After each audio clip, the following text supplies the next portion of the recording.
I was with my son on the beach when it hit me. Not a wave, not the wind, not even the sun, but a realization so sharp it might as well have been a blade.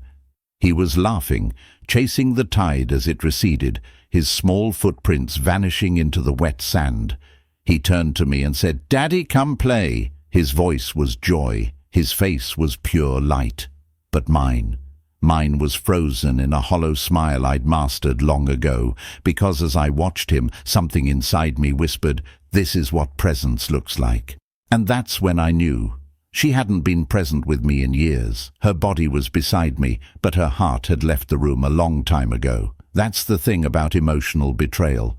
It's not loud. It's not like the kind you see in the movies.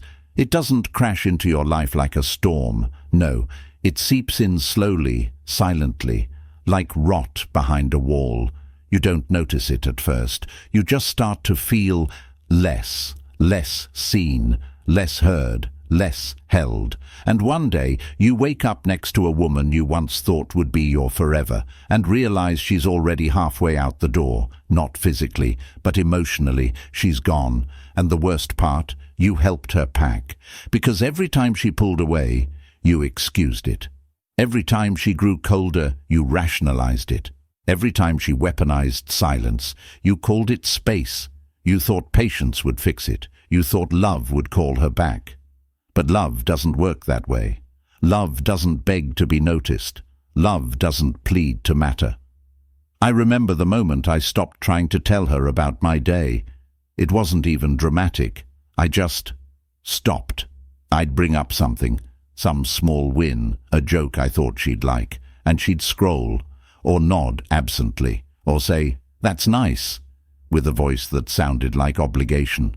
And somewhere in that silence, I understood. My world didn't live in her anymore. The betrayal wasn't in a kiss with someone else. It was in the 1,000 small ways she stopped choosing me. And that's a betrayal people rarely talk about. We talk about cheating, yes, about lies and affairs, but we don't talk about emotional abandonment, the kind where your partner is still there, still doing laundry, still taking photos with you on vacations, but isn't with you. Not really. They leave long before they leave. They stop asking how you're doing. They stop touching you like they used to. They stop fighting for you and start tolerating you. And here's the real sting. You'll try harder to earn their crumbs. You'll think, maybe if I do more, maybe if I give more, maybe if I become more, they'll come back. But you can't win someone back who's already decided your soul is too familiar to be exciting. I stood there on that beach watching my son play, and I realized he deserved to see what love looks like, not just what it tolerates. He deserved to grow up knowing that love is not begging for attention, that silence is not serenity, that presence is not the same as proximity. And I deserved that too. So when I got home that night, I didn't confront her with anger. I didn't shout, accuse, or ask her to explain her emotional absence. I already knew the truth. I simply looked at her and said, "I've been trying to save something that only I'm still inside of, and I'm done." She didn't cry. She didn't argue. She didn't ask me to stay. That silence, that was the confirmation I never wanted, but always needed. Emotional betrayal is insidious because it hides in plain sight. But it is still betrayal. And the man you must become when you've been emotionally abandoned is not the man who begs for scraps, but the one who builds a feast within himself. A man who no longer chases cold hands. A man who no longer lowers his voice to be less intimidating to someone who's already stopped listening. A man who no longer lies to himself just to keep someone else comfortable. A man who understands that leaving is not the same as losing, because what you lose when you walk away from emotional abandonment is nothing compared to what you reclaim: your self-worth, your peace, your fire. I looked down at my son that day on the beach, and I made him a promise, without saying a word. I would show him through my actions that silence can be broken. That abandonment doesn't mean you're unlovable. That betrayal doesn't define the rest of your life. And that sometimes the bravest thing a man can do is walk away from a love that's already gone. Slow waves lap at the shore. A man walks away with his son, the sun setting behind them, not in defeat, but in clarity. Clarity. That's what betrayal gives you if you're brave enough to face it. Not all at once, not like some epiphany that saves you overnight. It comes in fragments, quiet moments where the truth finally feels louder than your denial. As we walked back to the car, my son holding my hand tightly, I realized something else. She didn't break me. I broke myself trying to hold on to someone who'd already let go. And that kind of self-betrayal is the most painful of all, because once you see it, you can't unsee it. You remember every time you told yourself, she's just stressed. Every time you swallowed your needs just to keep the peace. Every time you convinced yourself that love was supposed to feel like this. Like distance, like tension, like walking on eggshells in your own home. But it's not. That's not love. That's survival, and survival is not living. So I made a choice. I would no longer be a man who survived love. I would become a man who thrives after it. Even after it failed me. Even after it betrayed me. And that's where Stoicism came in. Not as some cold, emotionless shield, but as a discipline, a path, a reminder that I control how I respond to pain, even if I couldn't control how it arrived.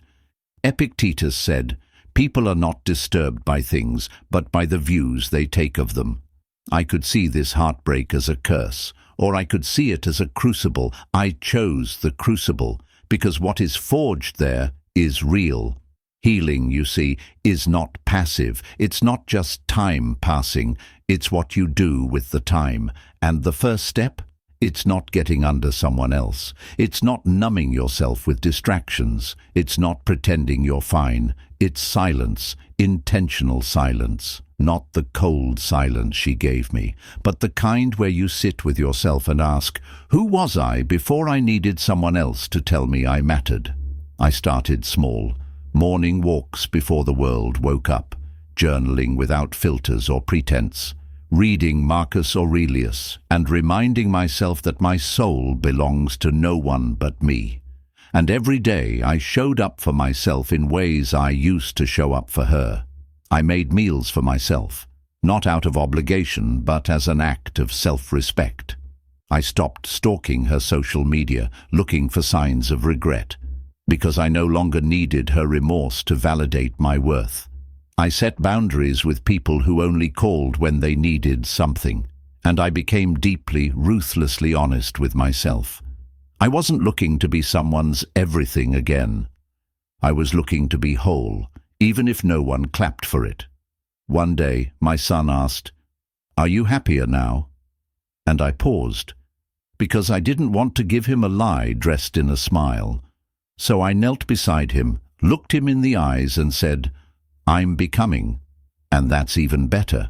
He nodded, didn't fully understand, of course, but maybe someday he will, because the greatest lesson I can teach him is not how to avoid heartbreak, but how to rise from it. How to stand in the ruins of what once felt like forever and build something sacred again within yourself. The Stoic man does not chase closure, he creates it. He does not wait for the apology, he becomes the peace. He does not punish the past, he outgrows it. So to the men who've been emotionally abandoned, to the ones who gave everything and were met with silence, to the ones who wonder if they'll ever feel like enough again, you already are. But first, you have to walk away from the beach. Not because the pain disappears there, but because it begins to make sense. You are not unloved. You were unrecognized, and the one who failed to see you was never meant to carry the weight of your soul. Carry it yourself now. You'll be surprised how light it becomes when you no longer wait for someone else to hold it. Final scene. The beach is now empty, but the man's silhouette stands tall. A new sunrise begins, not because the night didn't hurt, but because he chose to rise anyway.